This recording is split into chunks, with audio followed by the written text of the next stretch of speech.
Hello everyone, today I want to talk to you about India's insistence on buying French Rafale fighter jets, which really made Pakistan laugh. Also, as expected, the US, after a round of empty talk, reached a major agreement with China, easing Sino-US trade relations. Trump's tactics are really easy to catch. They're always the same. Before the Madrid Sino-US trade negotiations, the US once again announced sanctions on Shanghai Fudan Microelectronics and a series of other Chinese semiconductor companies. China retaliated strongly, but after a joint meeting, the two sides announced an agreement. First, the TikTok deal. After the Sino-US talks concluded, Chinese representative Li Chenggang announced that the two sides had properly resolved the TikTok issue through cooperation, reducing investment barriers between China and the US, and promoting relevant economic and trade cooperation. A consensus on the basic framework was reached. Li Chenggang said that China agreed to reach the relevant consensus with the US because we have judged that this consensus is in the interests of both sides. He said that through TikTok. The discussion further recognized the importance of stabilizing the current Sino-US economic and trade relations.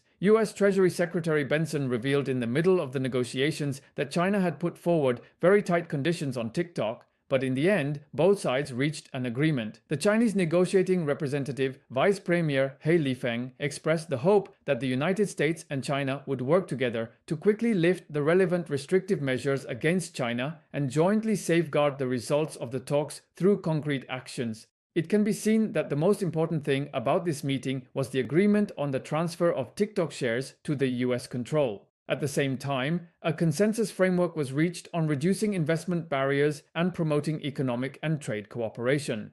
However, the two sides have not yet disclosed the specific content of the consensus. Secondly, Trump had something to ask for. In hindsight, the US's small move to sanction Chinese companies before the talks was a typical negotiation method of Trump, bluffing to create bargaining chips for himself. In fact, he really wanted to reach an agreement on the TikTok issue as soon as possible and also wanted to confirm that President Xi and I had reached an agreement as soon as possible.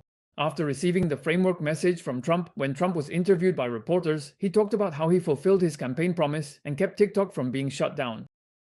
Although during the middle of the China-US negotiations, Trump once posted that, at worst, TikTok could be shut down, his comments after the negotiations fully revealed how much importance he placed on resolving the TikTok issue. Trump said that during the election, compared to another Republican candidate, Romney, the number of votes he received from young people was 8 times that of Romney. He knows that young people care a lot about TikTok, and he himself has even opened a TikTok account. He also talked at length about his own experience using TikTok. Someone taught him that just saying a few simple words is enough and not to go over 10 seconds because young people like watching such short videos.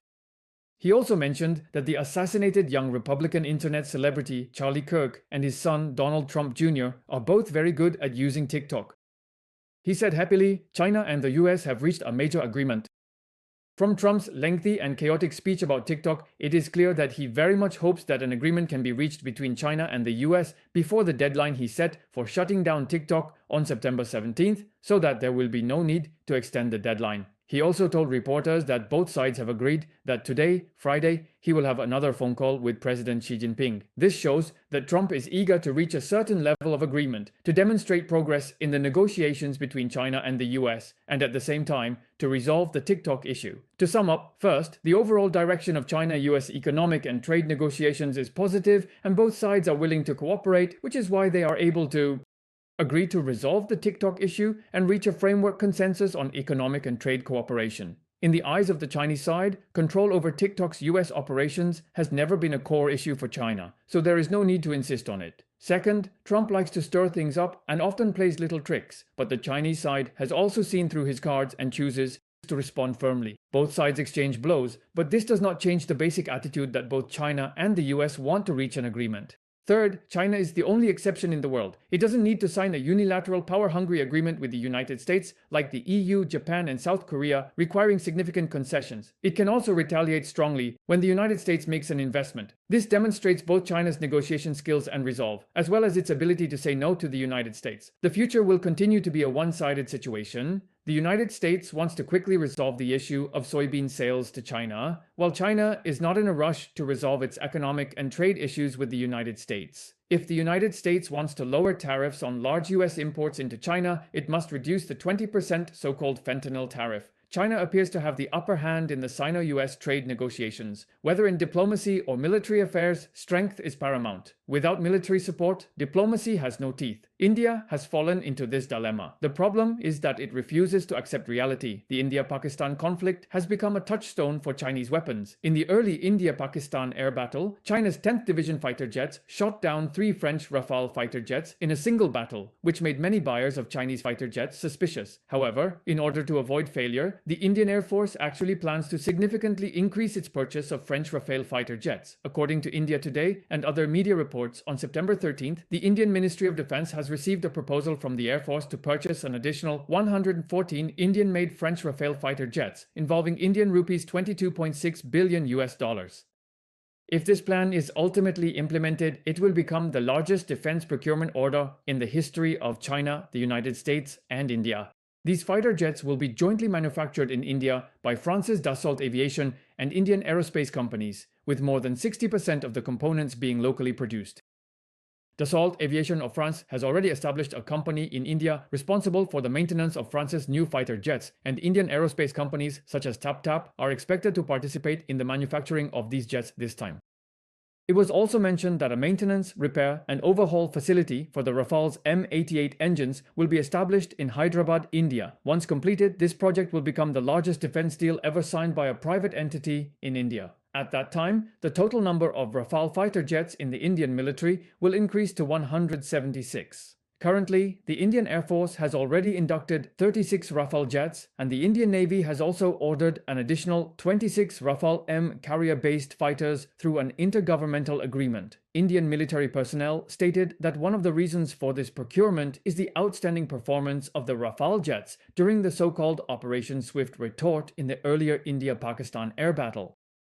Indian media claim that this fighter jet, equipped with advanced Spectra electronic warfare systems, successfully and comprehensively suppressed China's PL-15E air-to-air missiles. However, even the French do not agree with the Indian self-praise. France 24 TV mentioned that Chinese weapons passed the test of actual combat during the India-Pakistan conflict, performing far beyond expectations. This is a wake-up call for those who have long underestimated Chinese weapons.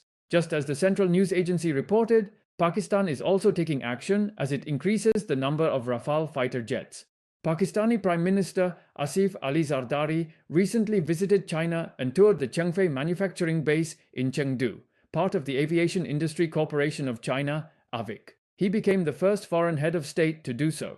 Zardari highly praised the role played by China's Su-10 fighter jet and the Sino-Northern Joint Dragon fighter jet in strengthening the Pakistani Air Force. He also praised AVIC as a symbol of China's technological progress and the Sino-Pakistani strategic flame relationship. On-site photos show Zardari stepping into the cabin of a Su-10 fighter jet. He raised his finger and happily posed for a photo with a T-10 fighter jet. This is the only way to summarize it. First, war is a direct reflection of a nation's strength. India lost the air war but refused to admit it and continued to purchase more Rafale fighter jets, which will only lead to worsening losses. Second, India and China used to have a good relationship, but after Biden came to power, India and China confronted each other, pushing India to pursue so-called Made in India to replace China, which made India overly aggressive. Now that it has been abandoned by Trump, it is in a difficult position. But the government is used to admitting defeat together with the people. Without room to admit failure, there is no room for improvement in military strength. He lost the India-Pakistan air war and refused to admit it. But war has always been about strength, not much room for boasting.